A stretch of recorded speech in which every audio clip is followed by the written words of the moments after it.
Hi, this is Braden Holtby. Hey, this is Tanner the Bulldozer Bozer. Hi, this is Brian Burke from Toronto, Ontario. This is Daryl Sutter. Hello, everyone. I'm Carly Agro from Sportsnet Central. This is Jay Onright. This is Quick Dick coming to you from Toughnut, Saskatchewan. Hey, everybody. My name is Theo Fleury. This is Kelly Rudy. This is Corey Cross.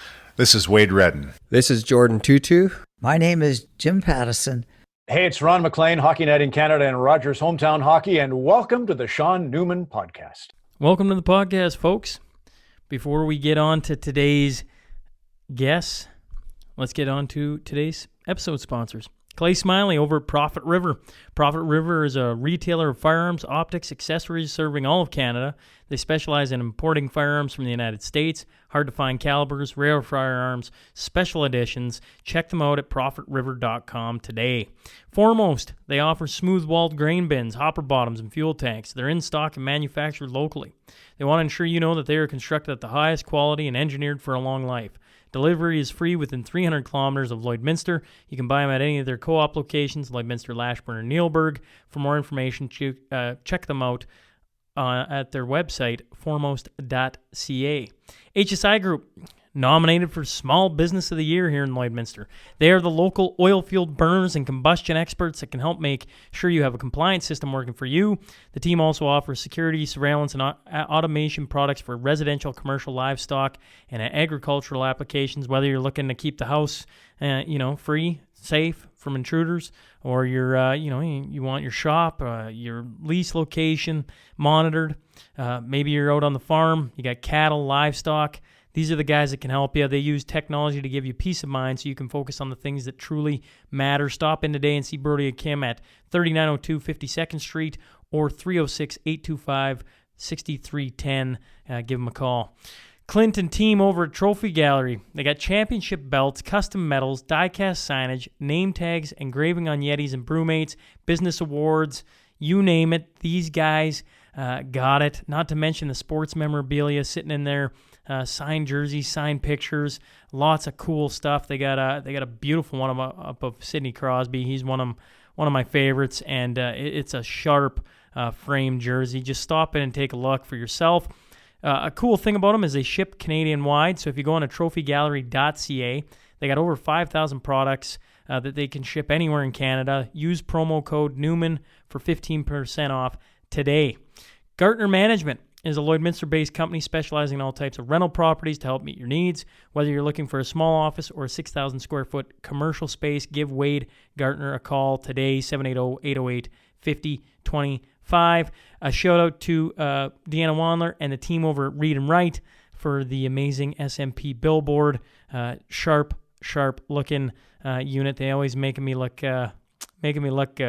If you're heading into any of these businesses, make sure you let them know you heard about them on the podcast. If you're interested in advertising on the show, visit SeanNewmanPodcast.com. Hit the top right corner, the contact button, send me your information. We got lots of different options, and I want to find something that can work for the both of us.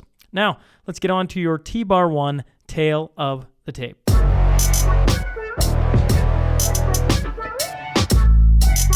The three brothers are all originally from Lloydminster, Alberta, Saskatchewan. Dustin would play quarterback for Queen's University football for 5 years and help win the 2001 Allan Cup with the Border Kings. Dallas would play for the hometown Lloydminster Blazers along with the Kindersley Clippers, and then 4 years at University of Calgary. He would go on to play pro in Germany for 4 years and finally come home to be a part of the 2007 Allan Cup championship. Dalyn played for the hometown Blazers as well. In his final year, he'd be traded to the Camrose Kodiaks, who would end up winning the 2001 Royal Bank Cup. He would also be a part of that 2007 Border King Allan Cup championship. I'm talking about Dustin, Dallas, and Dalyn Fallscheer. So buckle up. Here we go. This is Vern Fallscheer from the Harley Bar with my three sons, Dustin, Dallas, and Dalyn. Welcome to the Sean Newman Podcast.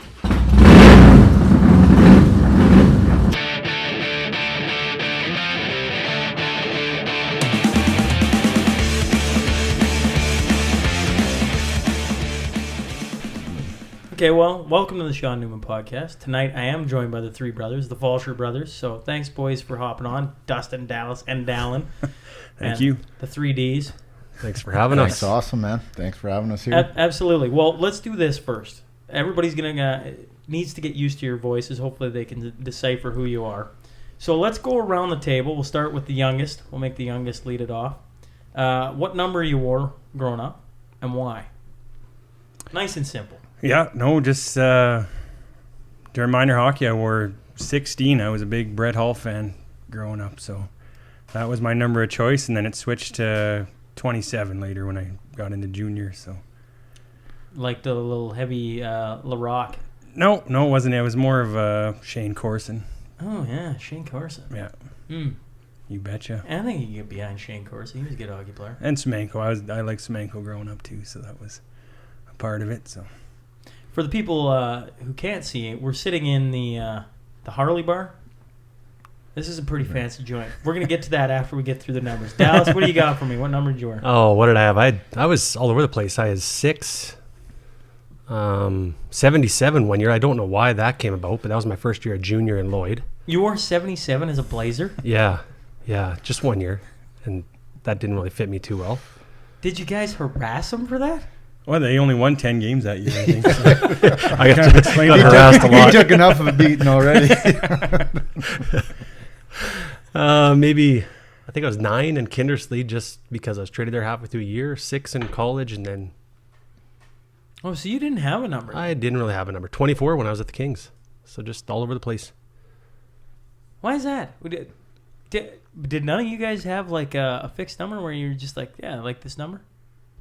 To me, it didn't matter. Didn't matter. No, not a whole Dustin bunch. did, I think. Yeah, a little bit in high school, and I was worth kind of 16 or 12, but then I ended up settling on number 3, and I think that was just homage to the patriarch, Laverno. That was his broom ball number back with the Capri and then slow pitch with the Red Eye Express. So, oh, we gotta start there. Wait a second. He wore number 3 in the broom ball league. Oh, the broom ball league, yeah. He's a Saskatchewan Broom Ball Hall of Famer. Him and Sandra. Yeah. Bullshit. Yeah, really? if you look on the clock over there, the old school clock, and the hanging up, it's got a little plaque on it where they were inducted into the Saskatchewan Broom Ball Hall of Fame. There's a broom ball Hall of Fame. Oh, yeah. I sound like I'm in awe. Yeah. Oh. Did you guys grow up playing broom ball? No, just grew up at the rink. The 4 Archie nights, Miller. 4 nights a week. Yeah. Mom and Dad were playing broom ball, and we just ran around the rink and caused shit. Kicked around, played some kind of soccer or hockey, crushed a pop can. Dallas broke his arm there. Broken bones. Fell out of the scorekeeper's. Well, for the listeners, there was Dustin was the oldest, or is the oldest, born in 76. Yeah. Then Dallas at 77. Then they waited a couple of years and said, maybe we shouldn't do that again. And then 80? He was 80, supposed to be a girl. Yeah, yeah. So then they had to stop. Laverno even said at my wedding that I needed to thank Dallas because if he was a girl, I wouldn't be here today. Well, in sports, I was saying before we started this, the three of you have played some decent hockey, some good football, athletes, and have the commonality is with Lloyd and the podcast is you've all won Allan Cups with the Border Kings. And so to have you guys on and talk a little bit about your collective journeys and how you got there and winning some Allan Cups for Lloyd and maybe the route there, I thought we'd maybe dive into a little bit of that and have a few laughs along the way and see where it goes. But we got to talk first about this bar. Like, was this here when you were kids? No. Right when we It were wasn't. in high school, he started. It was kind of. It was inspired from the Calgary Flames Sea of Red, the run there in 2005, I think it was, when Jim Ferentz had his Harley bar and they had the Harleys going when the Flames were on the run and Andrew Ferentz was playing. Yeah. And I think Dad kind of caught on to that idea shortly after and started this. And well, for the listeners that can't see, I'll take a couple pictures. You can check it out on, let's call it Instagram or Facebook, Twitter, don't matter. But like, it's your typical garage, just converted into a very, very nice bar with 2 Harleys sitting there that I'm assuming get revved up every once in a while. Only past 3 a.m, usually. Who's the family team? Who you guys watch? Are you Oiler fans? Flames fans? oh, Are we gonna have fights around the table? No, I think I don't think we got mostly Oilers just by location kind of thing. It's not. We're probably more Redden fans there for a while. Like yeah, followed Wade and Ottawa, and then wherever he traveled after. And I don't know if we would say we're huge followers of one team. Like to watch all sports. You don't have a sport? Oh, we all got. You being the football player, you had NFL, CFL. Oh, I like college. A little bit of everything. Look at there's 4 of us on a trip to Indianapolis for Dalyn Stag. 4 of us went to watch the Colts and spent a weekend Manning? there. Manning, yeah. Who'd they play? Baltimore. Pumped him. We even got to see Jim Sorgi come in, the backup. It was good. I think we set a record for how many plastic beer cups we brought home. You brought the beer cups home? Well, they said souvenir on them. Yeah. You paid extra for them, so we might as well. Oh. Can we start, before we go anywhere, I work with your Uncle Larry, and I was saying this before we started, everybody calls him the champ. Hey, champ, how's it going? I've never really thought about it, but can we tell a story on why he's the champ? Yeah, he was I can't remember what year it was. Must have been about 2001. He come out of nowhere to be the Oilman's golf tournament champ. I think he enjoyed his weekend. I think he had got lots of sleep on Friday night. Was well rested for his round on Saturday and came out of nowhere and won it. So, yeah. Is the no shoes thing true? I might have made that up. I'm not sure about that one. I think it's a better story when he's like, showed up Sunday, he had no shoes on. Yeah. You could ask him, but I guarantee he doesn't remember. The reason we got to bring up Champ, Champ walks into the Baker office pretty much every second day, and it's like 8 in the morning, and he's already listened to the podcast. And I'm like, came home like literally like 2 hours ago, Champ. Like, how did... But I'm overthinking it, right? But he's up having coffee at the crack of dawn. Yeah. So, hey, shout out to you, champ. We know the story. The legend of Bagger Vance. Golfing in bare feet. Well, what was the Fallscheer house like? 3 brothers that close. I mean, 3 and 4 years. I don't know what the Newman household was like. But were you guys always at the pond? Always at the outdoor rink? We always had something going. Whether it was road hockey outside all winter long, even summers. Through the summers we were playing road hockey. Or we played ball. Growing up, we all played ball. There's another one. Dustin won a national championship with the Spurs. I think your brother was on that team as well. Your dad coached. Yeah. But yeah, it was competitive. Lots of blood. We'd do an annual trip where we'd stay with an uncle and auntie in Calgary, and they still talk about how we invented a game of contact croquet. And things got heated. It didn't last long. Things got heated pretty quick. I think there's a hole in the basement wall. It's patched now, but you can see where it was, where there was a good battle. My butt went through the wall, so it was. Yeah. See, with us, it was we were always fighting, so you didn't ever want to be the single guy out. It was always 2-on-1. Didn't matter what. But you tried teaming up with someone, and usually they had a licking on the other one, and sometimes it meant broken noses and breaking glasses over my head being introduced to Dalyn's knee.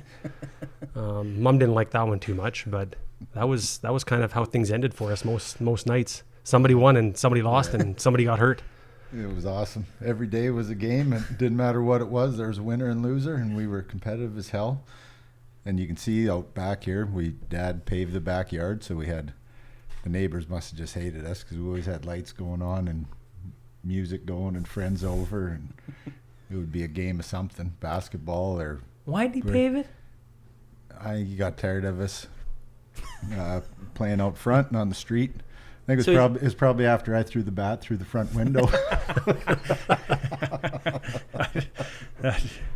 We got just 20 minutes before that. He told us no playing baseball on the front grass. Okay. And as soon as he left, we're out there playing baseball on the front grass, and that's when he ran the Shell station by Home Hardware there, and Dustin phoned him and told him the bat went through the front window, and I swear I heard his truck start at that gas station and come screeching around every corner. And I remember standing there like, oh, you're dead, Dustin, you're dead. As soon as he pulled up, it was like, everyone's getting it, just run.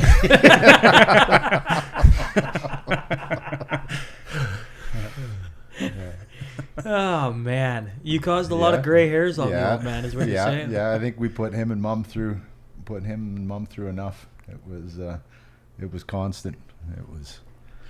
We had a lot of fun. You know, so you grew up then playing fastball, hockey, and at some point you dabble in football because, I mean, you end up there. Yeah. You win the championship with the Spurs. That was a cool little run. You guys had, I don't know, well, think of the athletes on that team that went places. There's some talent there, yeah. Absolutely. Yeah.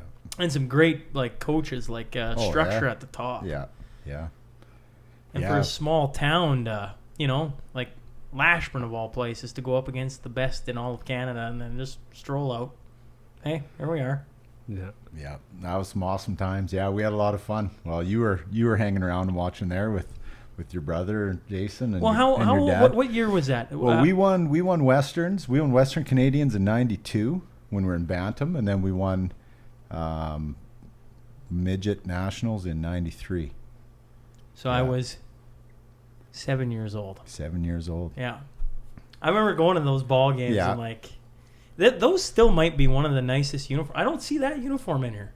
Oh, I still got the jacket at home. And yeah, the whites, the old whites. I remember with Mom the teal cursing, and the blue. Yeah, Mom used to curse all the grass stains and like. I mean, they're. Sandra's still got a Spurs sweater. She she's got the Spurs sweater. Then the old stirrups. I don't know who the hell invented those. The blue stirrups. They were sharp uniforms. Oh yeah, yeah. We were trendsetters. Why then do you gravitate towards football? I don't know. It was just something I. Did you start playing? Enjoyed. I didn't start until grade 9. I started in grade 9 and just at high school. We played six man football, and it was just something that came natural to me. And what high school did you go to? I was at Holy Rosary here. You're at Holy. Yeah. All three of you went to Holy. You betcha. Holy. Yeah, I knew I was surrounded by Holy Rosary. I could feel it. So you just pick it up in grade 9? Pick it up. Well, we didn't have Bantam or Pee Wee or anything like that back then, so we started. It is different now, isn't it? Yeah. With younger ages getting to kind of now have you can start in grade 4 or 5 and play a lot. So yeah, it was different back then. You were mentioning earlier that you've been now coaching for 20 years? 20 years at the high school at Holy Have you Rosary. Noticed the talent level then increase with the amount of kids playing it early on? Definitely. I admit this to people now, like kids nowadays would kick our ass all over. Like there's kids that are good. And same with hockey too. Watching kids now. Like how skilled kids are and just everything, the athleticism. I don't think they're as tough as we were, but skill-wise, I would agree with that. Yeah, skill-wise, I think they're They might beat us in one game, but in a series we'd get them. Yeah. Correct me if I'm wrong, but the Dustin was saying that his offensive playbook that he runs now in high school is more complex than what he was running when he played college. Was it not? Yeah. High school. Like that's how far football's come in Canada these days. Yeah. Just by people starting earlier. Yeah. I remember Murray McDonnell talking about rugby that way. Yeah. That they started in Lashburn, another Lashburn story, but they started their kids young in rugby. And by the time they got to high school, they had like 5-6 years of rugby. So then they could, they could walk in and understand the program and just do things. And that's why they started beating all the big centers, was because the big centers only had 3 or 4 years of rugby. Yeah. And Lashburn had 8 years. So you were already running by the time you hit grade 9, 10, 11. Yeah. Makes sense. Well, look at hockey now too with kids. Like you look at like a midget game now or a junior game. Like those kids are fast and good. Junior's fast. Yeah.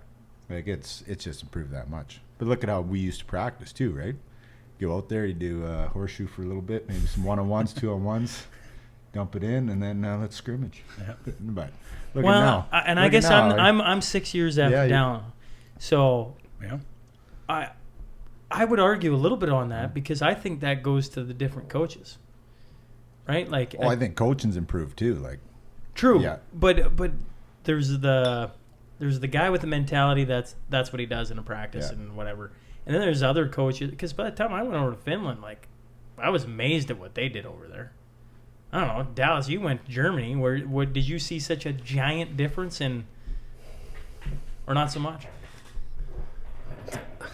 I don't know if I've seen a big difference. It was different in the way they trained, but skill-wise and competitiveness, it wasn't significantly different than what we're used to in junior over here.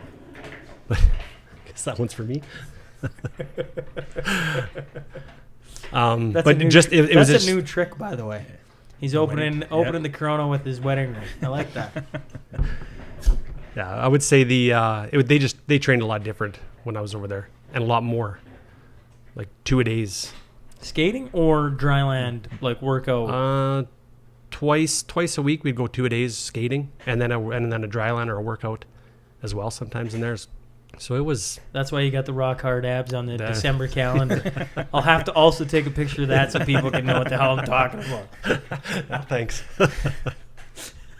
Well, it could be worse. It could be like big old beer belly or something. Like, I mean, that's right. You want a before and after?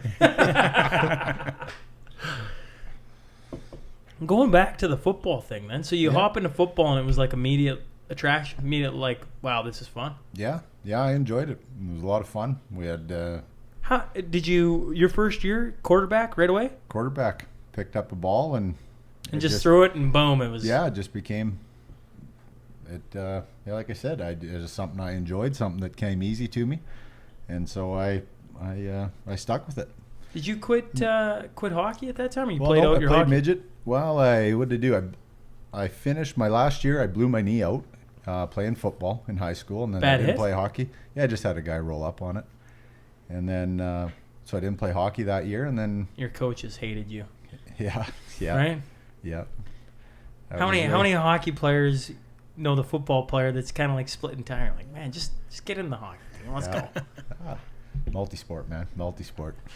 But yeah, then I back in that time, it was all VHS tapes, sending those around, game film. And you sent VHS tapes, man. Of your football? Yeah. Like six-man football. Six-man. Sitting there making 2 VCRs, making highlight tapes. And sent them around, and then the coach at Queens at the time had been through, and they had a spot, and I didn't know anything about the school, and ended up moving out there and went to school, and it was the best decision I ever made. Before we get to the best decision, can we talk about VHS tapes for a little bit? Some kids are listening to that going, what? Yeah. No idea. So you just package them up in the mail and send them off? Package them up, mail them out. Yeah. It's like a demo tape. Yeah. Yeah, no. How was 6-man? Ton of running? Yeah, it's different than it is now, but yeah, it was fun. It was good. You had to be quick and think fast. And you also made that Sask first team, I believe. Yeah, then like in high school, I was, I played in the high school all-star game at the end of the season, my grade 12 year. Yeah. So it was, I went out I only had played my second game of 12-man football was I started against Concordia University, who was they were the number 4 ranked team in the country in university, and we ended up beating them about 14-7 or something like that. Yeah. 2 defensive scores. And 1 pick six. Yeah, 1 pick six the other way. Do you like the NFL game or the CFL game? They're both. I like the CFL game. I like the CFL game. I think it's a better game. Now, don't get me wrong. The athletes in the NFL are better. Top notch. Yeah, but as far as the rules, I like the CFL game better. I think it's a more fun game. Why? Bigger. Well, I'm an offensive guy, right? So it's bigger field, more offense, more throwing the ball around. The unlimited motion. You don't have the scores of like, I don't know, 49, 34. Yeah, but that's only changed in the last 10 years or so, right? Like the NFL used to be really boring to watch. Yeah, they used to have some boring scores Yeah. in there. Yeah. The only thing I like better about the CFL is their overtime rule. That's the only thing I have a beef with the NFL on. Which is?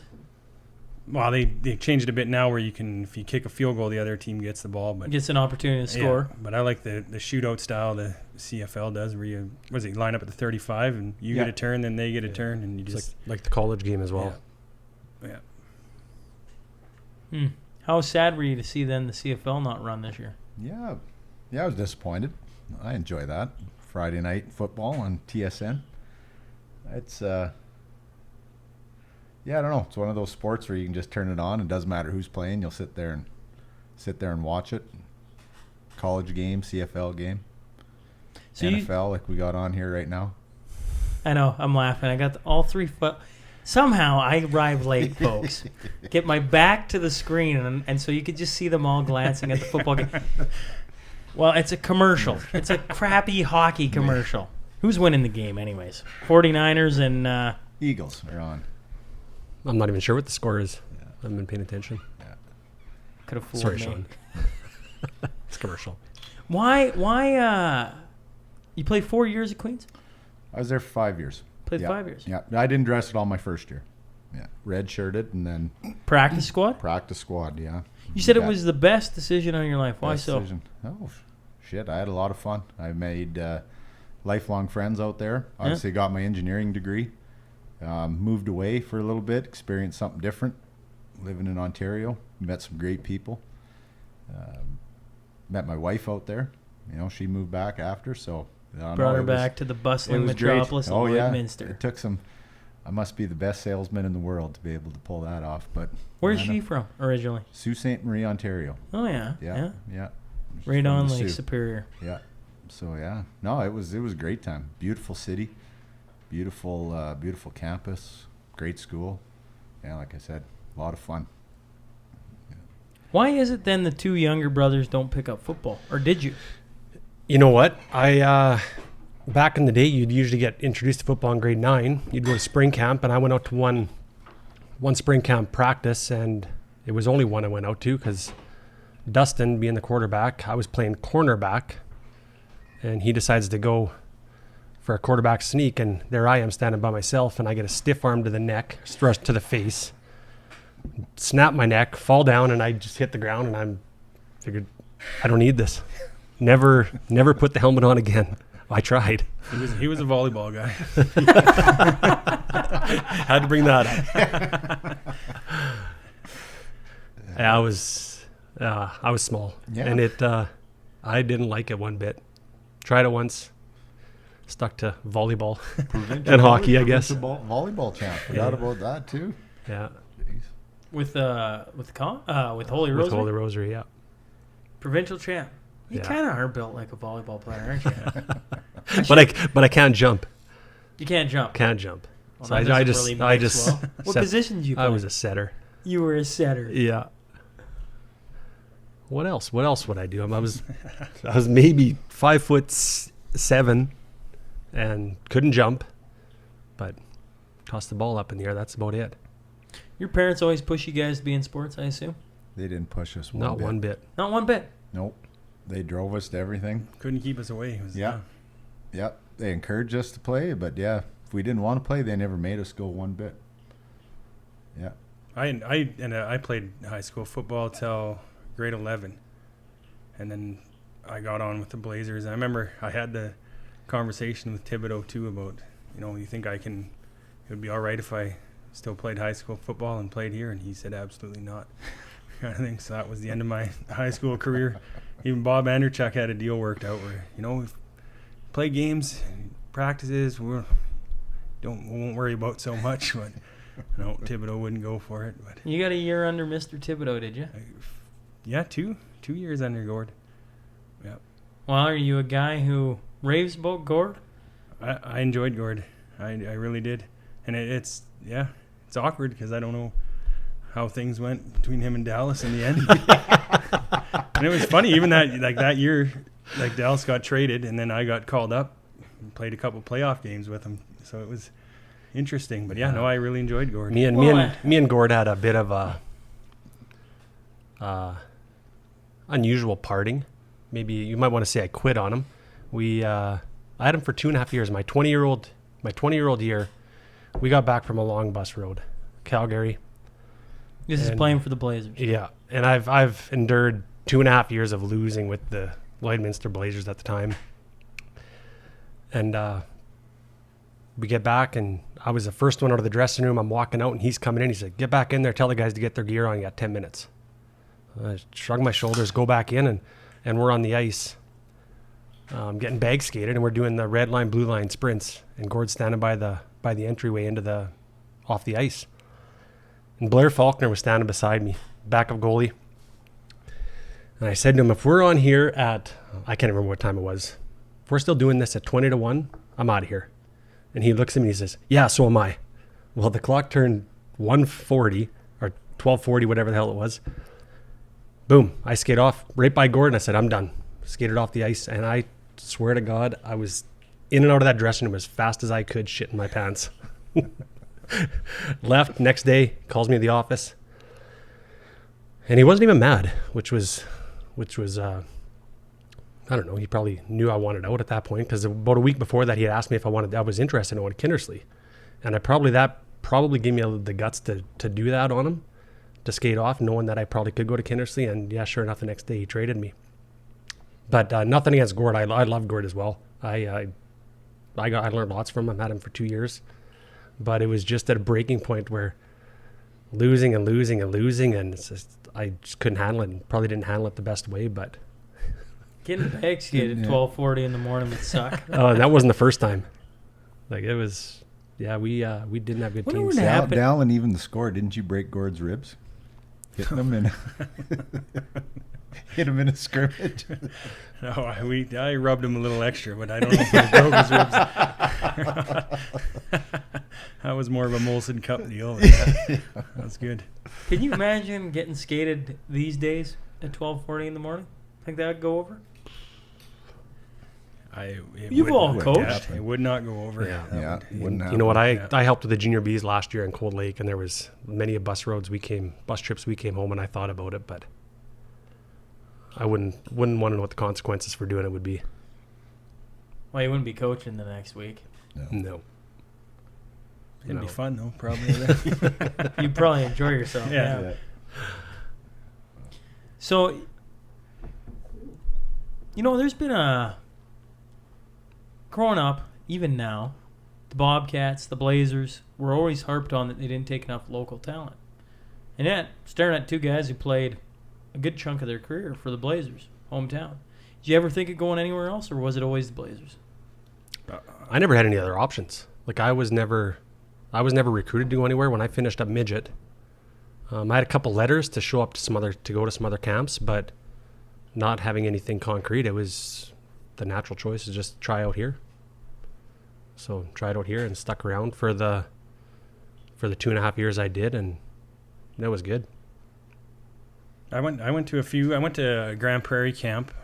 I remember before I told Gord I'm going to go to this, and he said, yeah, just go ahead, just don't sign anything. Make sure you don't sign anything, kind of thing. So it kind of made me feel more comfortable coming back, knowing that, I'd played a few games midget the year before, so he knew you were going to land. But that was, other than that, yeah, I did that, and I went to Wheat Kings camp. Our Regina Pats and the Wheat Kings camp the 1 year, but other than that, it was Lloyd.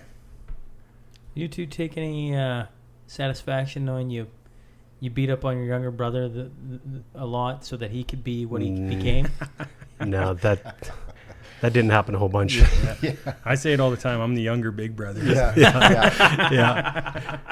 He was younger, not littler. He was never littler. It's not fun living in fear of your younger brother.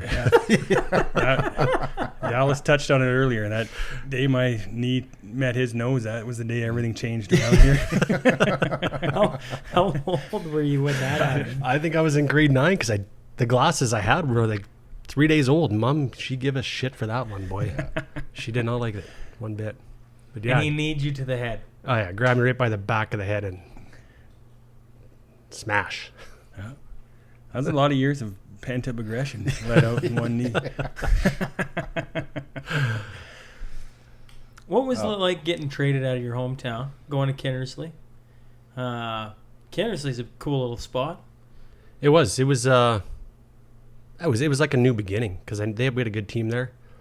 Like I say, the circumstances around me getting traded weren't ideal. Kind of probably one of my biggest regrets, but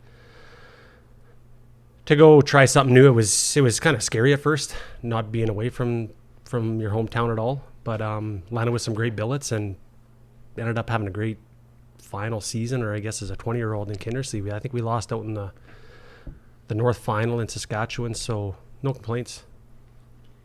What was in the North Final? What was the fan support like in Kinnersley? Well, shit, I thought it would have been like hell. No, it was decent, but that was the year they built that brand new rink on the one side, but the seating was all the year before they built the rink, and the seating was bad, so we ended up having to go back into the old barn. But they had the big ends on the arena there, so it didn't look nearly as full as what you had hoped it to have been. But no, it was pretty good. It was a fun time. Shit, I thought that was like, it was amazing, right? Like you're in the North Final of the SJ. Yeah. In Kinnersley, I just assumed it'd be. Maybe I'm downplaying a little bit, but it was. It was good. Sorry, Kinnersley. Right? Yeah, no kidding. Why UFC? You know what? That's another one. And for the listeners, he spent 4 years playing for UFC. Yeah. It was another scenario where I didn't have nowhere to go. I'm curious, 2 Junior A guys didn't go NCAA, didn't anything to the South. I mean, that's such a huge thing these days. Yeah. I had a couple letters, and that was about it. Nothing. A couple letters from down south? Yeah. Ever follow up on them? Followed up and never went nowhere. Well, you wrote your SATs and everything, didn't you? Yeah, I was ready to go, but like I say, got a couple letters, replied back, and that was kind of the end of it. No Really? interest beyond that. Didn't send off any VHS tapes? But poor hindsight wasn't good enough, I don't think. Like, I come out of junior and I really had nowhere to go. I applied to go to U of S, U of A, and U of C, and the first application I got back, or the first acceptance I got back, was U of C, so I just called up the hockey coach. And at the time, he's like, yeah, I think I seen you play. Why don't you come out? And so you're a walk-on tryout? Yeah. Walk-on tryout. Made the team. Had some really good years there. Probably I was a bad hockey player till I got there, but some of the best coaching I've ever had. What do you mean you're a bad hockey player? I didn't understand the game well enough. So you didn't read the play? Is that what you're saying? Like when I say there was nothing coming from anything down south, it's because I wasn't good enough. Just, reading the play, little things like gap control, and just didn't understand the game well enough. But you get to the college, U of C, and you get some good coaching, and you improve pretty fast because you practice a lot, right? You've been there every day. And that kind of took off from there. Slid in and made the team. So what takes you to Germany then? And once again, for the listeners who don't, you end up going to Germany for, what was it, 4, 5? 4 years. 4 years? Yeah. So that kind of progressed through for a guy who says, I wasn't that good of a hockey player. And I know, in fairness, you could go play Division 4 in Europe right now. Anyone from Canada, if you're willing to just go pay and play. Like you could, but you play Division 2 in Germany, correct? Mm-hmm. Like had options to go to the top league, but at the time, how it happened was over 4 years. Then I'll just put this in there. Yep. That doesn't happen to shitty hockey players. Here's the caveat: I had a German passport. Oh, so you're a German citizen. Okay, so now... So now I'm not competing against guys with NHL or AHL experience. Wait, what? How do you get a German passport? Your family? My grandfather's German. Okay. So that's how the whole thing through UFC kind of came about. Was I had guys that I played with at UFC had graduated and they went over there. Yeah. The one guy, he finished up and he became an agent. So when I finished playing UFC. Over the course of the 4 years, I'd applied for my German passport, got it. He says, I'll find you a team in no time. Heartbeat. Yeah. And before I even finished up that year of school, I already had a place to play in it the following year. I played when I went over to Finland, there was a guy named Peter Väisänen, whatever his name is, Canadian, but he had his Finnish passport. and he wasn't counted as an import. So, I mean, all of a sudden becomes lucrative across the entire league. Yeah. Yeah. No, it certainly opens up a lot of doors. Like I say, I had an option to go at one point. It was my first year there. I could have went and played DEL, or I could have went and played second league. The agent I had at the time, he said, you can go to the DEL and be a sixth or seventh defenseman, make the same amount of money. You're not playing a whole bunch. Go to the second league. Play a ton. Same money, 3, 4, 5 on the defensive depth chart, and have some fun. So he said, go there, do that, make a name for yourself, and no brainer. Yeah, and that's kind of where I stuck. It was I wasn't good enough playing the DEL, but that second league was kind of the right fit for me, and had 4 good years there. What did you like about playing in Germany? What was you come from playing in North American hockey, North American rinks, North American fans, everything North American practices, everything. And then you hop over there, and it's a little bit of a culture shock, I assume. Was for me. What was some things you enjoyed about being overseas? The lifestyle was one. It was great. Like I said, maybe you practice a couple times a day, but the rest of the time was free to do what you wanted to. There was no responsibilities, so just the lifestyle of being there and still playing hockey at a good competitive level was probably the best thing I enjoyed about it. I see head shaking. Is something happening in the game? Strip sack, fumble. But yeah, like when I experienced every emotion. The first day I got over there, I was terrified because none of my bags showed up. I got into a vehicle with a 75-year-old trainer. His name was Magic, ripping down the Autobahn, smoking a dart at about 180K, and I'm hanging on wondering, am I going to make it to where I need to go to? So yeah, you're a little scared to my last day there. We won the championship. So I had every emotion in between that for the 4 years I was there. What was winning the championship like? That was unbelievable. Mom and Dad came over for the playoffs that last year, and they were around for the first 2 series. Mom was around for the first series and a half. Dad stuck around. Well, then we get to the finals, and Dad's like, I'm not going home. Mom already took off. So in the finals there, it's best of 5. You play 1 game home, away. Well, we were a 5 seed, playing the 1 seed, so we had to go up there for game 1. My dad jumps on the fan bus, 9-hour bus trip, and they're smoking and drinking on the bus the whole way up there. He goes up. We win the game, so you can imagine he's full by the time we get back. Game 2 is back at home. We win again, so game 3. We're going back up there, and Dad jumps on the fan bus again. Well, we lose. It's best of 5. We lose. I come out after the game, and he's standing by our bus. Dallas, think I can come on your bus with you? Well, I can ask. What's going on? I just can't take it. I can't do it anymore. So he ended up riding home on the bus with us 9 hours. Game 4, we're up 2-1. It's at home, and I'm thinking we got to wrap this up because my dad said I'm going home after game 4, win or lose. He's been there the whole playoffs because he's not going back up to Bremerhaven again for game 5. We lose again. Next day, I get him on a plane. He goes home. Well, then we drive up there for game 5. And win it all. I scored the game-winning goal. So unfortunately, he missed out on probably my biggest hockey moment of my career. But it was awesome. It was I don't know. It was fantastic. Well, winning. You guys have won at some very high levels. Because the Allan Cup, in my books, is close to the Stanley Cup. We all know it isn't the Stanley Cup, but it's close. It's damn close. So winning is special. There's something about winning that is just cements it in time for you. And it don't matter if it happens in a German league or doesn't matter home. what level. No.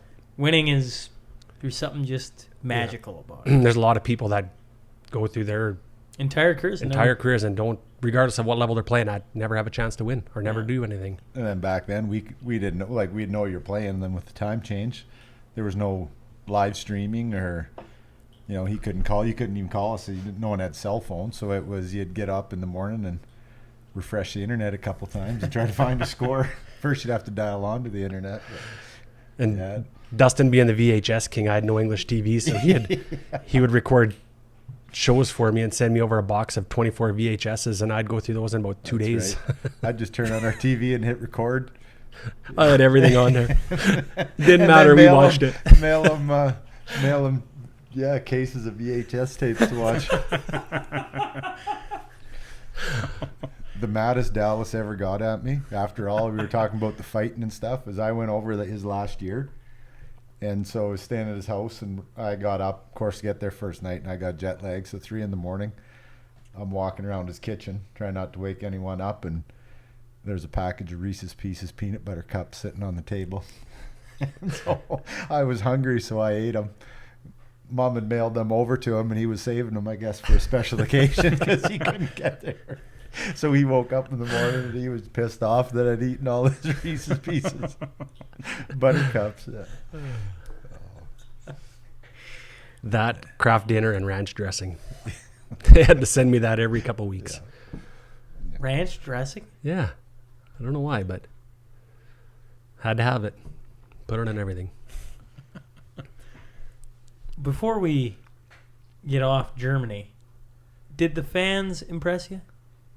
Oh, they impressed you. They're impressive. They also at times could piss you off pretty bad too. My second year over there, Krimichau, it was an Eastern German town. We weren't a good team. Well, we had fans blocking our bus one game after it, laying in front. They had to come on and pour their hearts out to us how we're not playing hard enough for them. Like they came on our bus. Wait, but it's German, right? Oh yeah, I didn't understand too much. So how does it even bother you? Well, the poor guy was crying. Come on. Someone ate his Reese's Pieces. Yeah. He's sensitive, man. So yeah, but then you're stuck there. You got a long bus ride home, and these fans won't let you get out of the parking lot. So, but then on the other hand, they could be phenomenal. The support you get when you do win, like you're a rock star in their mind. But this old East German town, there was probably a handful of games throughout the year where the stadium we played, it was all standing room, and it was concrete blocks, but it was packed with sand, what they stood on, the gravel. And probably about half a dozen games that year at home got delayed because fans would pick up the sand, chuck it on the ice, because the refs were making bad calls, which was normal over there. And we just shut down the entire game until they could clean the ice up. So they were passionate, very passionate. I enjoyed them, but there was times where they could be a little too much. Yeah, I seen a ref get hit with one of those shot bottles, like a little 1 ounce glass. Yeah, fans didn't like that ref too much, and they were chucking those at him. I seen a cell phone get thrown on the ice. All things. All right, we're back.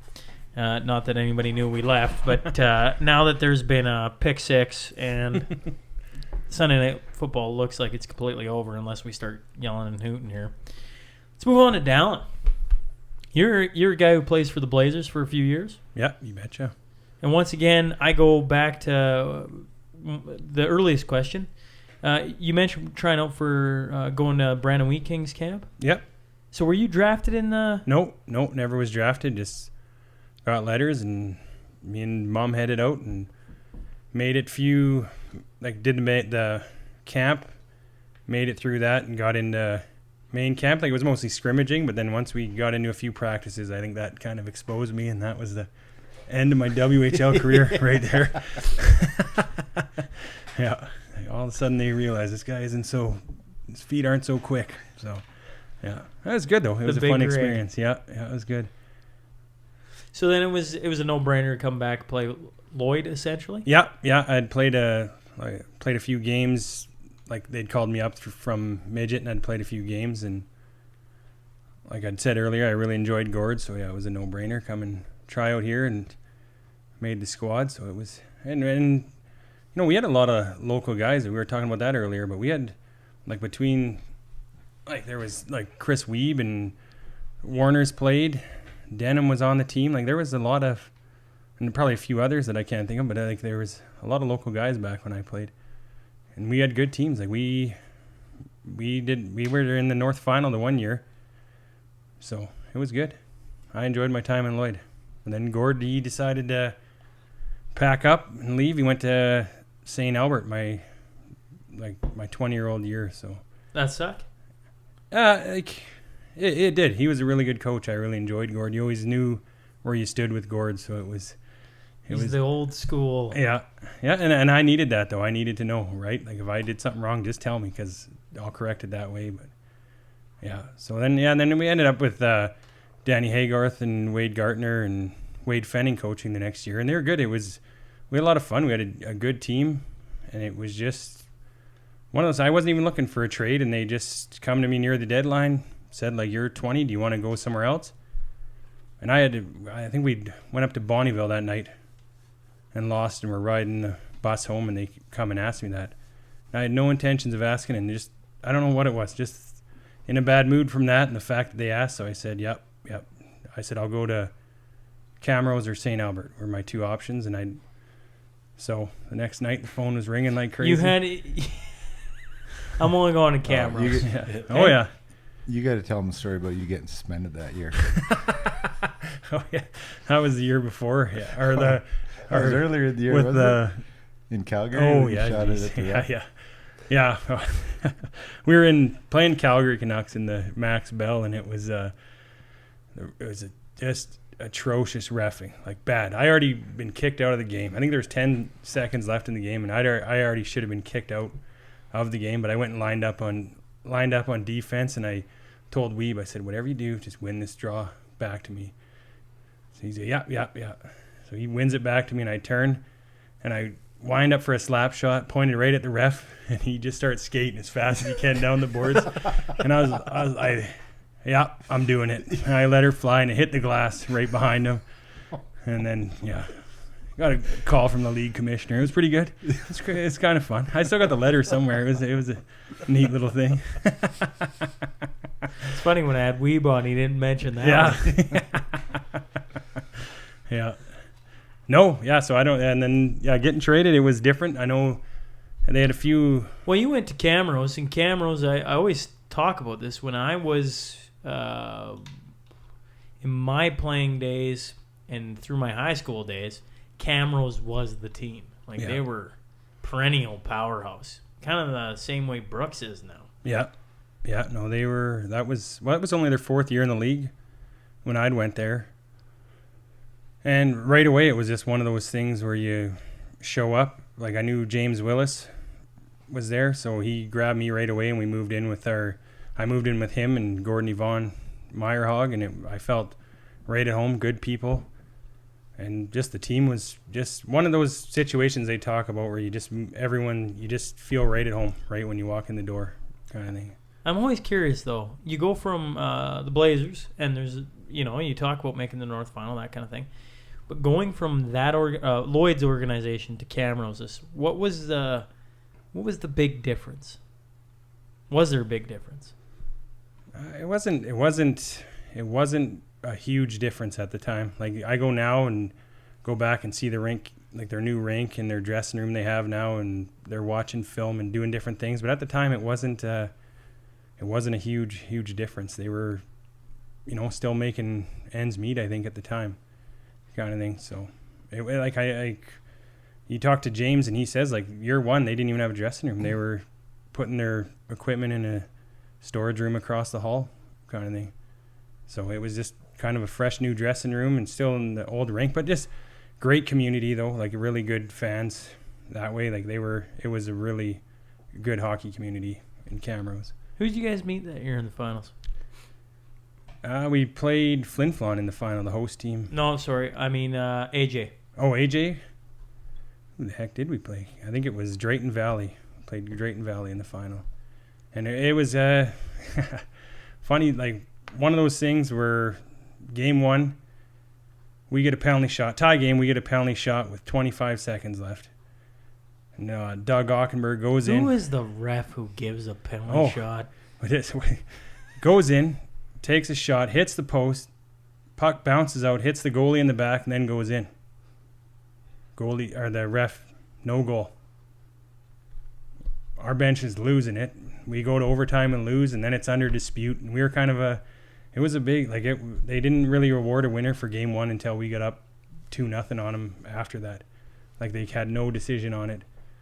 So once we got up 2-0, like won the next 2 games, they said, okay, Drayton gets the win, kind of thing. So now the series is 2-1. And yeah, it was different. Something wouldn't happen nowadays, but it was a different little scenario there.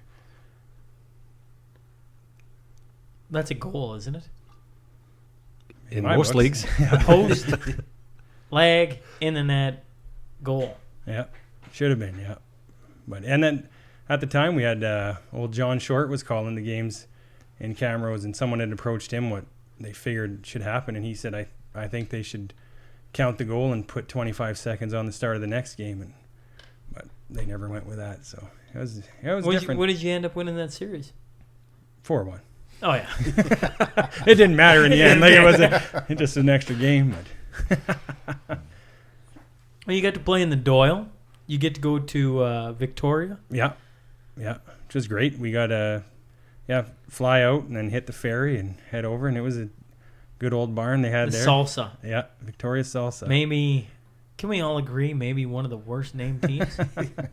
I mean, you know what? I should say that they probably have a good backstory on why they called it the Salsa, I assume. Yeah, I still think the worst named team it's on the Allan Cup. That I can't remember what town it was, but it was the Mott's Clamatos. The Mott's Clamatos? Bullshit. Really? What's wrong with that? 100%. They're from the East Coast, aren't they? Yeah, somewhere out there. I think I remember when they won her. Yeah, when 2 times I think. Yeah. Brett Hall was in town. I remember I thought he said his brother played on that team for some reason on the Mott's Clamatos. Yeah. I don't think that's the worst. I think it's pretty. Can you imagine? Play for Mott's. Ooh, Mott's Clamatos. You'd have a smile on your face the entire time. Yeah. What was Flin Flon? You play in the Royal Bank Cup in Flin Flon, and I can't speak for all of Canada, but Flin Flon would be a special place to play a Royal Bank Cup. Yeah. No, I think about it, and I really. There's no reason I would ever go to Flin Flon or ever really go back, but being there and just seeing their rink and the history in the rink, it's pretty cool. It's a special spot. Yeah, it's a cool atmosphere, and when they score goals and they're throwing moose legs on the ice, it's a bit intimidating, and their fans are nuts and they live for it, and it was a big deal in that town at the time, and yeah, we made the most of it. I got to go back to when your podcast with Dwayne Perlet there, he had said that when he was playing for Weyburn, he said, if we would have met Camrose in the final, we would have smoked them. But they had their shot. They had their shot in the round robin. Sorry, bud. We played them, and he was on the bench, and he chirped me the whole game, Perlet. It was pretty good. Just sure we knew each other just from, he played Midwest Red Wings or whatever. But yeah, it was a lot of fun. They had their curling rink converted. They called it the Bomb Shelter, a big beer gardens there. So it was good. God, that's catchy, isn't it? The Bomb Shelter. I think one of the favorite things there when we get there, and we show up for our first practice, and there's probably, I don't know, maybe 100, 150 people there watching us practice. And Boris Rebelka tells everyone, grab a wrong-handed stick, head out. So we grab a wrong-handed stick, and you go out, and no one can we do 3-line shooting right off the start. No one can even. Guys are falling over and it broke the ice, and people are looking at us like, what the hell are these guys doing here, kind of thing. But it broke the ice. You talk about that. I got to play in a Dudley Hewitt. So you win the Dudley Hewitt, you go on to the Royal Bank. Yeah. And I remember our first practice and being so nervous because all the teams had lined up to watch us practice. Yeah, everyone's there. See who you are. Can you imagine rolling out and who are these bums? Look at this team. I can't imagine trying to convince. What did you guys think grabbing the wrong-handed stick? Hey, we were just young guys. You're just laughing, making the best of it. It was funny. It was good. But there are guys. I might have been one of them. No. I need to feel the puck. I need to feel confident. I need to make a pass. You want to put it how awkward is it to play with the wrong-handed stick? Yeah, just to even skate with a stick in your other hand. It feels foreign. Yeah, it was good. We had it set the tone for the later in the week. We had to practice. My dad was there watching, and he was standing up above the first bowl, and practice ended. And there's only the one way out of the rink at the far end, so I kind of had him cornered, and I grabbed 10 pucks and started firing at him while he was walking the concourse. And they were ringing off seats, and he didn't think I was trying to hit him, but I was trying to hit him. Like, I was legit trying to hit him on the run. It was pretty funny. It was good. Guys were laughing. Guys were joining in. It was Big Laverna was on the run. It was good. He was dodging. Well, you've hoisted a cup that is, once again in Canadian history. The Royal Bank Cup is a pretty special cup. Yeah. No, it's a long grind to get there, and it definitely extended my time in Camrose, and like I said, I enjoyed every minute of it. Even when they hosted it in Lloyd, it was pretty cool to see some banners around the rink, and there was one of our team photo all around the cup, at the end of the game. So it's pretty cool that it's something that, it still is celebrated. So, well, this brings us. Well, actually, you played a couple. Now we're not even going to go there. We're going to go. I want to talk about the Border Kings. I've been waiting. It has been an hour on the button. That's perfect timing. Now, do all three of you ever get to play for the Border Kings all at the same time? Was that ever a conversation? It had to have been a conversation. No, we didn't. Know what? No, I think Dustin. Dalyn, I kind of started, and then Dalyn came in, and then he kind of bridged the middle and played with. Both of you. He played with both of us, and then Dallas and I never played together. But even the year I got back, I had no intention of playing that year. We won in 07. I got back and I was living in Bonnyville, and I wasn't going to play. And then they came up to play the senior Pontiacs in a game, and I figured, well, I got a bunch of buddies out here. I'll go watch. And yeah, that got the competitive juices flowing again, and it's like, sign me up. I want to keep on playing. So then I was traveling back and forth. But had I not went and watched that game, I don't know if I ever would have stepped foot on the ice. And then ended up playing for 5 years after that. 4 Allan Cups, but yeah, it was. But none of us, the three of us, never played all together. Never talked about it? I don't think we did. How the hell don't three brothers who grow up that tight play that good of sports never talk about it? I don't know. And I can say that having three older brothers. Yeah. We always talked about it. Yeah. We had one shift playing for the Hillmont Hitmen where we all got to line up and play we pulled Jay out of retirement. This is like 3-4 years ago. Jay's yelling at the dial right now, going because he knows exactly what it was. It was in Lashburn, first game of the season. We didn't have enough guys, so I called up every single brother I had, and the opening lineup was Jay, Harley, and Dustin playing forward with Nathan, who's Jay's oldest son, and myself. So 5 Newmans opened the game. We ended up losing that game. Jay gave away the worst Jay, as you listen to this, the worst no-look behind the back pass, gave a guy a breakaway, and he'll claim he saw somebody in the glass of the boards. But that never ever came up for you guys? I don't know if you know this, but Sean, there's only one good Fallscheer. We had it explained to us one time standing at the rink.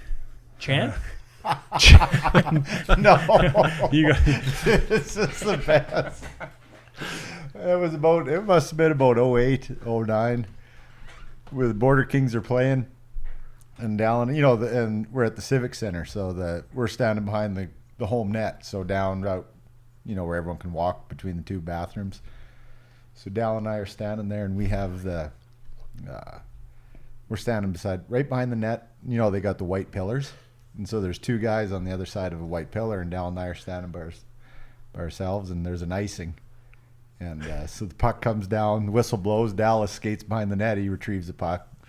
He's skating slowly, skates by us, throws it to the ref, and you can hear a guy stand on the other side of the pillar. He says, "Which Fallscheer is that? Is that the good one?" And you can see his buddy going like, "Shut your mouth, shut your mouth." And Dalyn and I just looked at each other, we're like, well, yeah. No, it's true. Like, what are you gonna say? We had a lot of fun, but yeah, I think I was probably a little past it by the time Dallas and Dalyn were playing, but maybe for one game. Actually, think maybe the only time we all been on the same ice was The Hockey Day in Saskatchewan? the Hockey Day in Probably was. Saskatchewan last year. Yeah, that was probably the last. Well, that was the last time we were all on the ice together, but might have been the only time ever where we all three of us played in the same game. That's surprising to me. Yeah. Truthfully, that's surprising. Yeah. I would have thought there would have been like at least a conversation like, hey, why don't you stick around for at least a game and we'll get a shift. But it never was. No. Well, I'm curious. The 01 Allan Cup has been talked about, I don't want to say extensively, but it's talked about on the podcast off and on with any of the Border Kings that have been on. You know, Morgan Merv, obviously, huge part in that. But you've been playing football, and I'm pointing at Dustin. Yeah. You've been playing football. How do you just roll back in and say, oh, yeah, let's play some hockey? Yeah, well, it was. I hadn't skated in 5 years. Honestly, I went away to university. I think I put on my skates twice over 5 years when I was there, and then I came back. And of course, all my friends are playing hockey and people that I know. So I figured, I'll go out and just start skating. What was the rust like? Oh, I was bad. It was bad. I'm lucky I didn't hurt somebody or hurt myself, but no, it was. And then it was just a social thing. You know how senior hockey is, right? Oh, man, love senior hockey. Oh, yeah. So then it just kind of... Don't we all? Like, I mean... Yeah. It is the greatest. Yeah. I mean, it was good. It was all my buddies, and I didn't... You know, I kind of hung in there and competed. Obviously, I was young enough and in good enough shape that I could kind of keep up, but skill-wise, it wasn't... Can you imagine? I was out of my element. On a side note, can you imagine... And I'm looking at the other two Fallscheers who played... You know, hockey all their lives. But can you imagine having the football guy walk into your dressing room? Yeah, he's a great guy. He quarterback in football. Great athlete. We're going to keep him on. He gels the team. Yeah, I don't want to be on his line, though.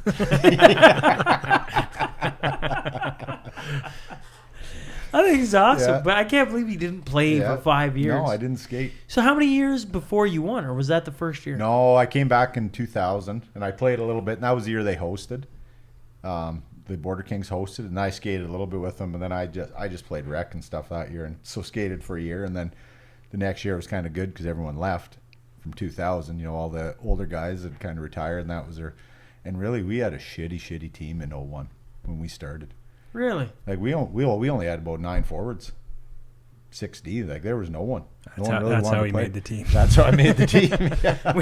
Hey, remember that football guy that we didn't want? Can you find him and see if he wants to come play? Yeah. So I was just a little I was another guy, but yeah, no, I was fortunate enough, and then we went out to.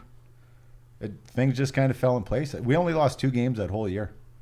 We went out to Powell River.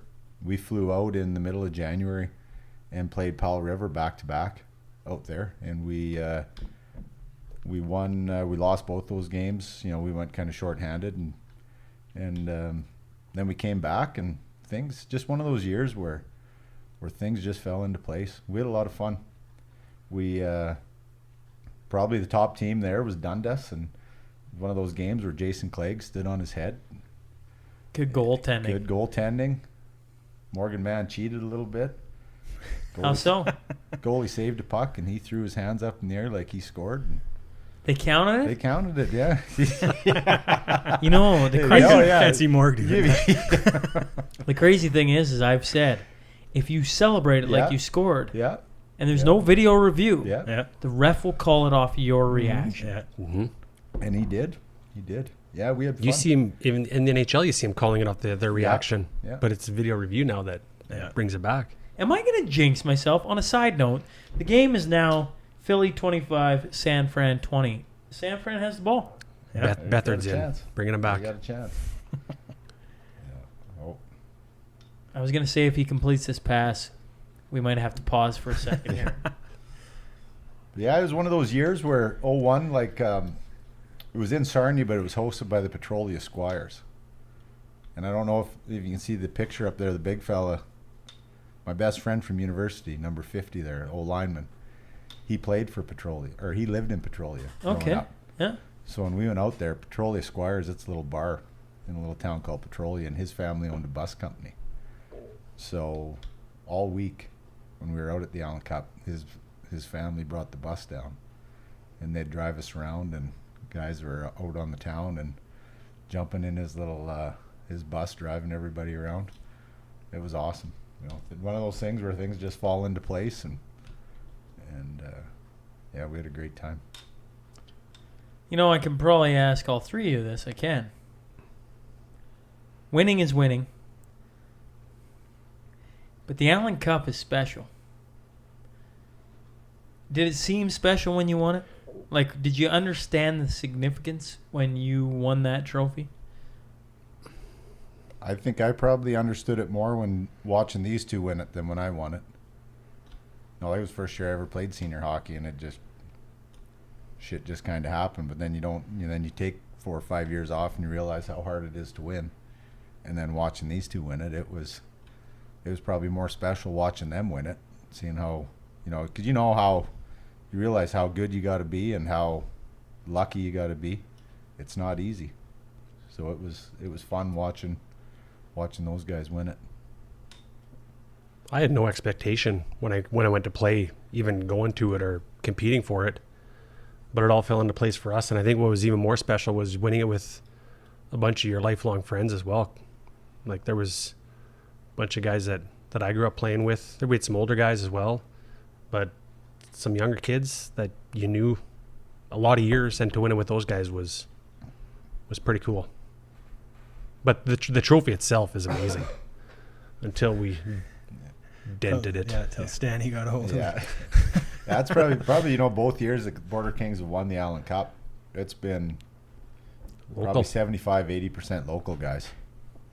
Yeah, which is super cool. Like that year we went out to Sarnia, I think we were the only. I think Jason Clegg had played half a season of pro.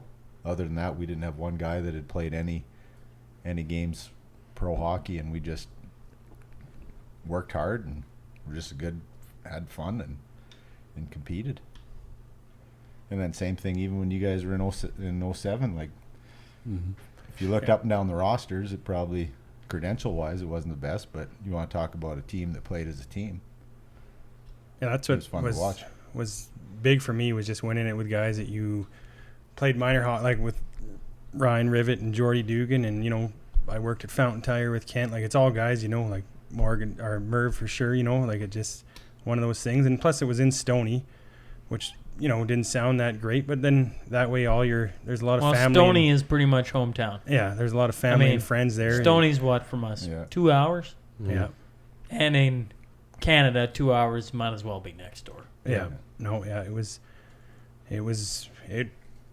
worked out good for me, the tournament I had. Like, it was one of those things where I didn't even play come playoffs, and we just happened to lose the first game, so I got in the lineup, so it was just ended up staying. Worked out good.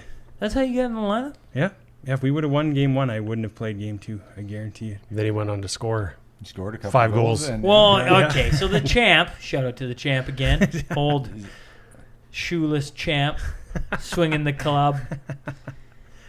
Let's talk about the night you guys win the Allan Cup when Dalyn and Dallas are playing. That has been a story that I've kind of been retold a few times by the champ, usually with shoes on. So let's hear it. Let's hear this story of the three brothers, one sitting in the stands, 2 others playing, and how it goes. Well, it goes back to the first game of the Allan Cup. You guys were losing to Bentley. Yep, lost 4-1 that game. 4-1, and so second period, Ramona Mann got drawn.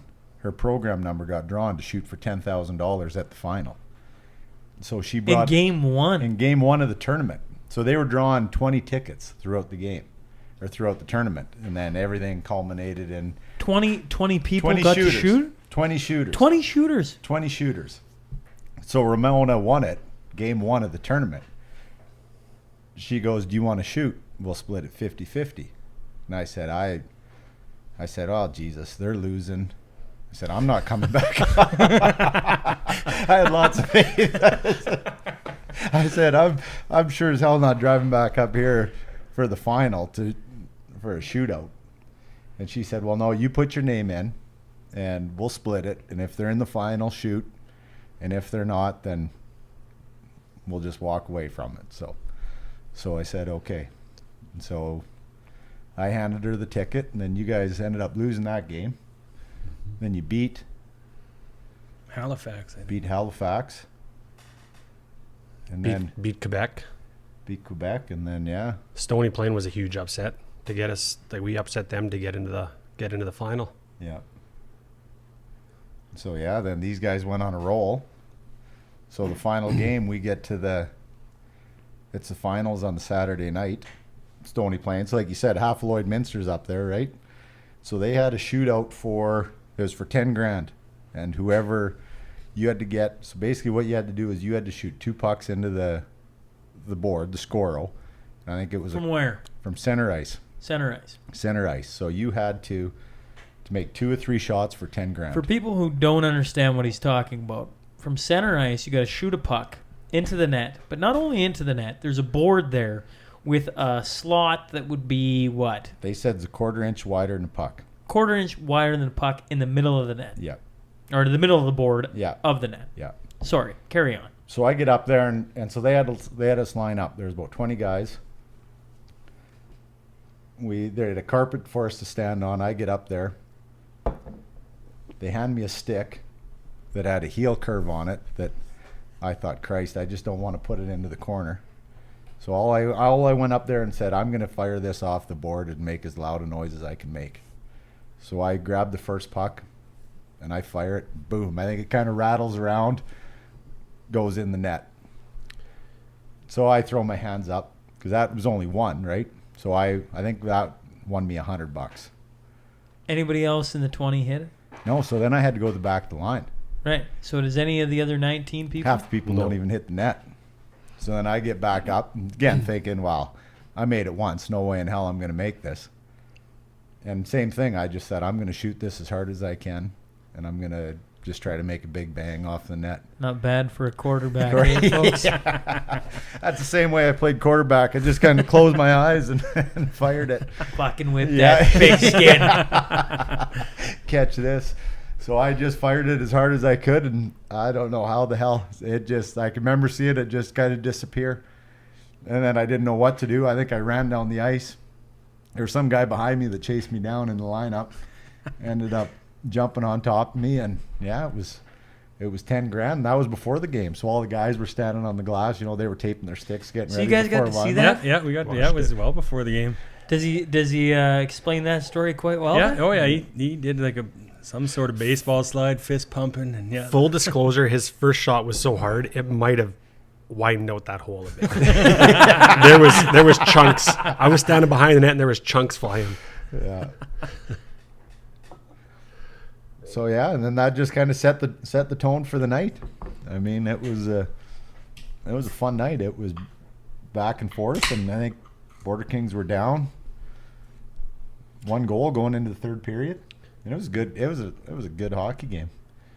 Were you guys down 1? No, I think we were up 1 going into the third. Yeah, we at one point, I think midway through the second, we were down 1 or something maybe, but I can't remember. Well, for the listeners, so a guy nails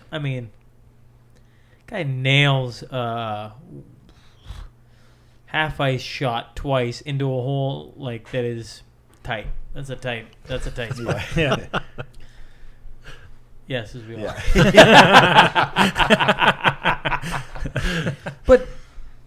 But then you got to extend the story. You guys win the Allan Cup, but then you get Dallas with the tying goal, Dalyn with the winning. Yeah.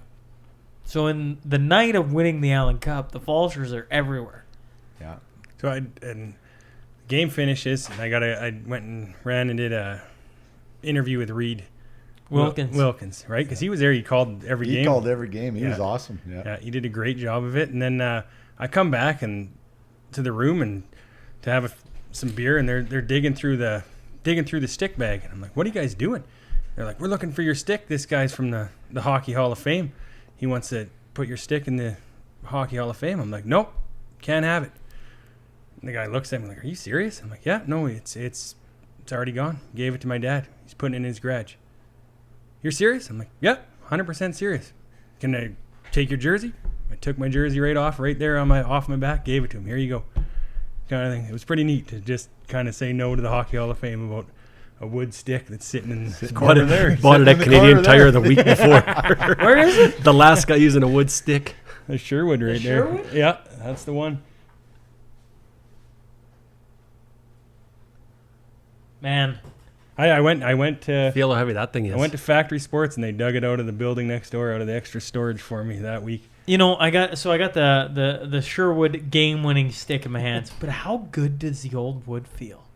Like I struggled with the new sticks. Like I felt like I could never feel the puck on my blade, kind of things. I gotta be honest, that is an ugly curve. but I mean, like how the shaft is like formed or size or whatever you want to call that. Like it feels good. Like that's a good feeling stick. It's a great stick. Kept it in the garage. Yeah, that was neat. And then like the following year, you guys went out to. We were in Brantford for the Allan Cup the following year. For the Allan Cup. So we got to go to the Hockey Hall of Fame and see the jersey was in there. And there was a big picture of Hood and Dalyn and Rivet and Brown getting the Allan Cup from the year before. They had a little section there. So it was pretty cool. Did making it a hoist with your brother, I'm always curious about three older brothers, right? So did winning with the brother, did that add something special? Or was that never a conversation? You guys are making me curious because I can't believe you did not have a conversation at any point in time saying, hey, old QB, why don't you just hang in for one more year? Oh, winning it with Dalyn was cool as well. But Mom and Dad were there. Dustin was there. Like the families were all there. What Dustin did before the game was phenomenal. Like it was surreal at the time because I don't think we were expected to win the Allan Cup that year, but we went in there and kind of like the one when they won it, things just fell into place, and it was pretty incredible. It's funny you say that, but that was our only loss of the whole year. Was that one loss to Bentley? That was the only game we lost that year, but we weren't huge favorites or anything. But no, we weren't. I don't think. It was just strange. Stoney was stacked. Bentley was a good team. Yeah. We didn't know much about Whitby, but I think they lost the year before, did they not? Yeah, I think in the they final? lost in the final year before, yeah. Yeah, so we knew they were good.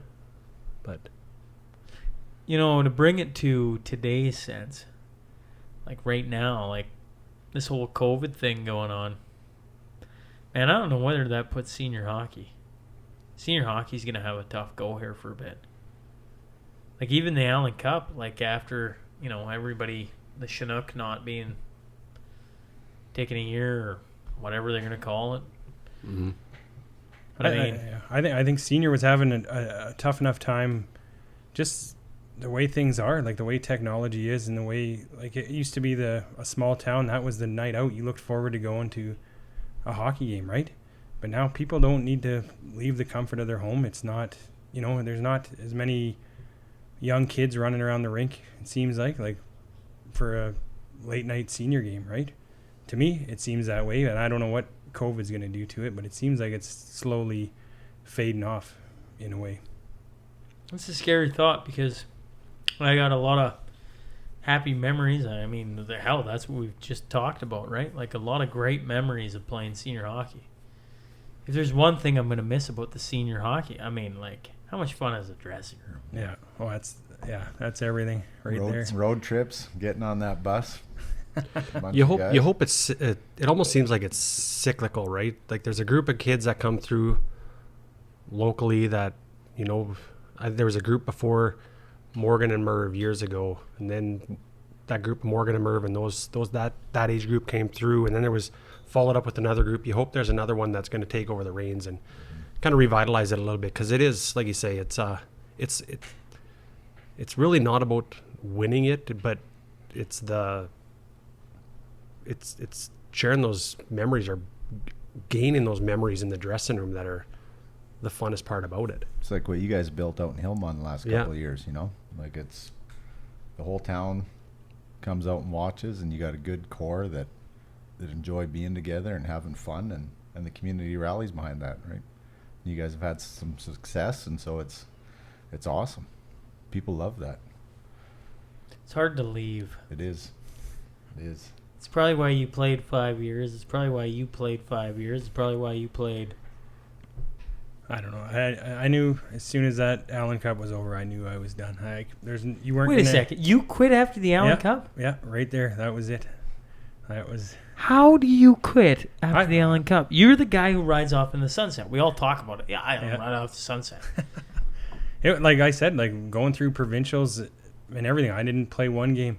I sat there in the stands, and by the end, I was getting kind of bitter about it, and it just.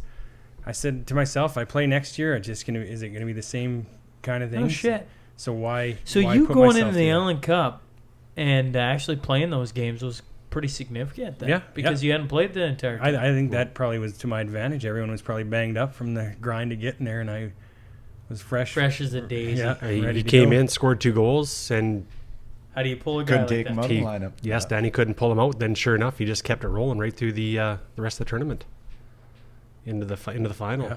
All game winner. All power play goals. Every one of them. Dave Anderchuk. Yeah.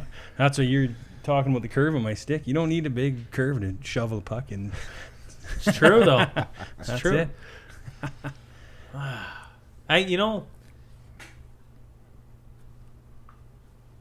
Playing hockey, playing any sport probably, but playing hockey specifically, just because we all know it so well, something special about the dressing room, and the dressing room is okay. But as soon as you graduate into senior hockey, that's a special place. And for anyone who never plays senior hockey, they just have no clue. They have no idea what that room's all about. But what takes it to the next tier is winning. Winning just cements that. You chase that feeling for the rest of the time almost. And an Allan Cup is in senior is the Holy Grail. And I mean, for Lloyd to do it twice in 6 years, and for you three to have a piece in the start and the last, and now to have no senior hockey in Lloyd is pretty crazy, honestly. Yeah, it's sad how it's too bad that it's come to that, but because like you said, it is special, and it's unfortunate that more guys don't continue on after junior and keep playing, because there is a lot of fun there, and it's like I said, like with what you guys, it's something for a community to rally behind, especially when there's a lot of local people. Well, it's a way to have the local talent all play. Yeah. Right. Yeah. Because in senior hockey, you have if you have a senior hockey team, even if you're paying a few guys, for the most part, it's got to be made up of locals. Yeah. And so it's a lovely way to just bring in the talent. And well, that camaraderie in that dressing room too, especially with like Dallas was kind of touching on, how you have that older generation and there's a younger one, and you just look up to those older guys so much and would go to bat for them. Like it was, I enjoyed the dressing room. The dressing room and the bus trips was. And everyone's there because they love it, right? Yeah. Like guys got a lot of stuff on their plate. They got families, they got kids. You know, it's hectic to get there some days, and it's a grind for them. But they do it because they love the game, and they love the guys that they're playing with. I love the snapping of the beers with the wedding ring. I'm not gonna lie, I'm gonna try that later. But let's roll into the Crude Master Final Five. We'll end with 5 relatively quick questions. So shout out to Heath and Tracy McDonald for supporting the podcast. For each of you, who is the best player you played with or against? Who is the most talented person that you stepped on the ice? I'll even give you the best football player. Hell, I'll take that. If you played against somebody that just stands out, who's the best athlete you played against? For or against? And I'm curious. Now you got me curious. And we're gonna start with Dalyn, because I mean, you won Royal Bank Cup and you won the Allan Cup, so I assume there's somebody that maybe sticks out. You're giving me the head shake. Man, I don't know. I think probably my first year junior, we played against Danny Heatley when he was with the Calgary Canucks, and he just just one of those guys where you look at the game sheet after and it's like, holy shit, that guy had 5 points. Like, it just, 4 goals and 1 assist, and you just kind of didn't. It just kind of happened. Like, he was just always there, Johnny on the spot, and kind of would run away with.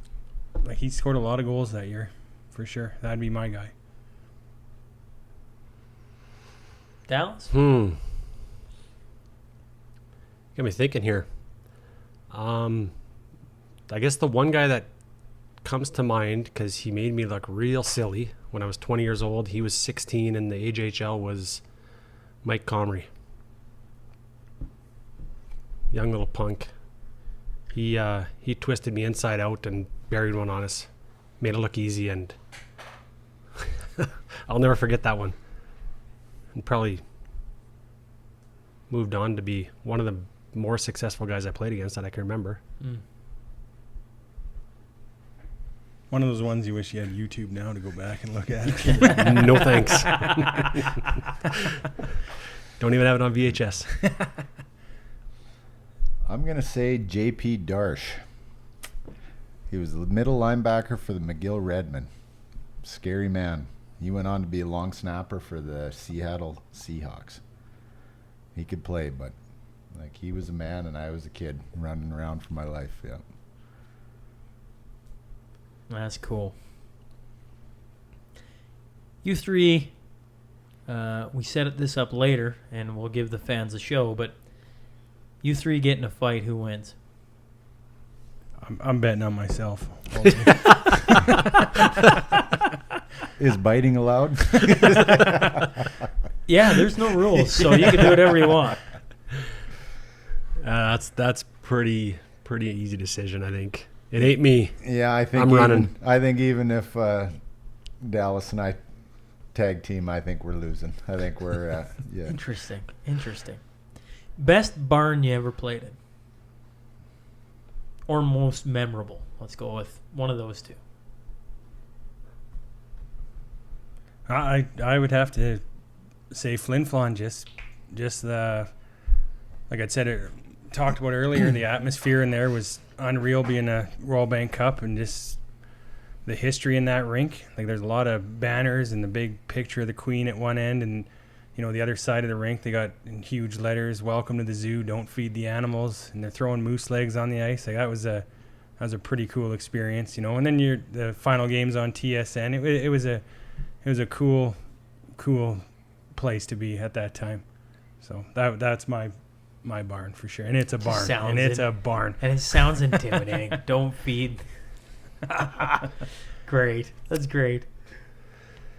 I'd have to go with. I played in some very unique barns in Germany. Some that the ends were wide open, so if it was a snowstorm, we were practicing, we'd be half the ice would be shut off because it'd be full of snow. Played in some arenas that had netting around them still. Like, this is back in 03, 04. But the one that sticks out the most is probably Landshut, Germany. It's an old hockey town in southern Germany in Bavaria, and just the atmosphere there. The building was always packed. The fans sang and danced like soccer fans would in a soccer game throughout the whole game, and it was a pretty cool atmosphere. Neat place to play. I'd have to say, and it wasn't even that the games were special, but just the history of the place was, we went out to trail one year to play the Smoke Eaters out there. The Smoke Eaters? The Smoke Eaters, yeah. They got a strong history. Yeah, and just to walk around the building and see all the memorabilia from, like, they're the last amateur team to win the World Championships for Canada, and the steel plants right there and everything. It was a lot of fun just to see that history. You're heading to a party. Okay? Hypothetical. Yeah. And you get to bring one case of beer. What case of beer are you bring?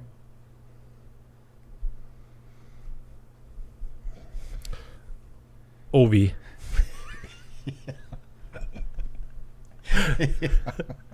No, sorry, never, Yeah. never. I don't know, I'm probably gonna Are you gonna bring the wing Gretzky's? No, the wing Gretzky's are good, but I'm probably gonna go down to 4th Meridian and grab some pig launchers, and Oh shit! that's my Shout out my to cup Brad. of tea. Yep. There Yeah. you go. I'm a 4th Meridian guy. I'm probably going. I'm going an IPA. I'm going Sparky. And I'll regret it in the morning, but that's what I'm. That's where I'm going. So wait a second, just so I have this clear, we're headed to a party, and we got a case of 4th Meridian and a case of 4th Meridian. Is that what I just heard? Oh yeah, correct, yeah. Local man. What the hell? Brad's gonna be kicking himself. I'm kicking myself right now. I should have stopped in and grabbed us. The way we're going, we should have had a keg and away we go. Are you gonna stick For me- local too? Yeah. For me, you can't beat a German Hefeweizen. I'd take a case of those. Longboard right behind that. Longboard right behind it, yeah. But you know what? I'll grab a variety pack of any craft beer now, and I find that it doesn't matter what it is. I'll just try it all. All right, boys. Your final one. You're heading to the same party. We all got a case of 4th Meridian because we're supporting local. But you get one celebrity to tag along with you that you get to party with for the night. Who you taking? Dave Grohl. Done. Done? Yeah. Think Gee- about that. Holy geez, cow, he's that was my guy. quick. Wow. That's You my get guy. that quick? That's my guy. What is it about? Well, these two old boys, think about it here. What's it about Dave Grohl? I don't know, just something about that rock star lifestyle, and he's kind of done it twice.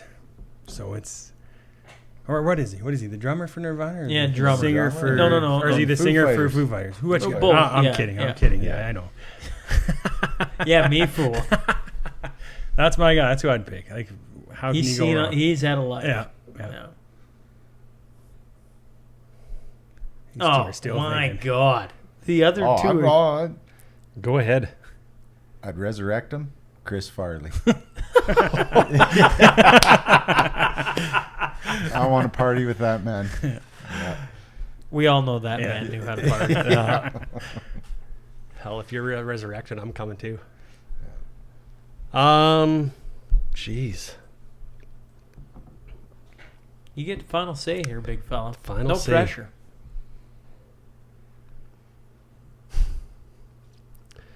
I'm gonna go with. Oh, he's gonna have to edit the shit out of this. Yeah, Like, Jesus. yeah. I think you're gonna have to edit this one. Let's go with LeBron James. LeBron James? Yeah. Why the hell not? Go have a timeout.